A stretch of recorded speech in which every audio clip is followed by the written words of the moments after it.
Vigilance Anti Corruption Assamनि गिदिर जाफुंसारनाय।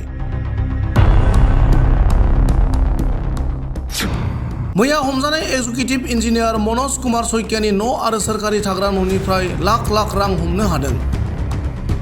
साख्रिआवलाफोरनि जाख्ल'नायनि हेंथायै गोख्रों राहा लाबोबाय थानाय समाव मैया दिमा हासाव जिल्ला PWD R&D बिफाननि एग्जिकिउटिभ इन्जिनियार मनोज कुमार सैकियाखौ सासे सुबुंनिफ्राय मोननांगौ बिलखौ होनायनि मुङाव 10,000 रां लानाय समावनो जाख्ल'ग्रा बेरेखा हानजाया हमदोंमोन।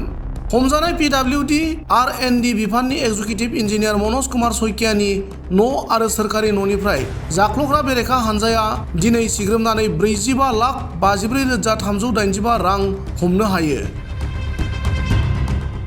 मख'जाथाव दि बोहैथि बोसोराव दासिम सा 61 गुबुन गुबुन बिफाननि मावख'गिरि साख्रिआवलाफोरा जाख्ल'नायनि दायाव हमजाबाय।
आङो निउर'थेरापिस्ट बङाइगाव सापागुरि बेंटल गेटआव बाहाय बे आं निउर'थेरापि होनाय मोनसे थेरापिस्टखौ आं सालायो।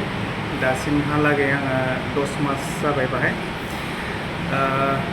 10 मासनि गेजेराव गोबां मानसियानो माने बेबायदि हामनानै थांनायखौ थांबाय, मोजां मोनबाय। सोरहाबा पेरालाइज, सोरहाबा बेबायदिनो सिनस्रि सानायफोर, सियाटिका जानायफोर, सार्भाइकेलनि प्रब्लेम बा हान्थु सानाय, एंगल सानायफोर, टेनिस एल्ब'फोर, माइग्रेनफोर, नैबेफोर बेमारफ्रा हामनानै थांबाय।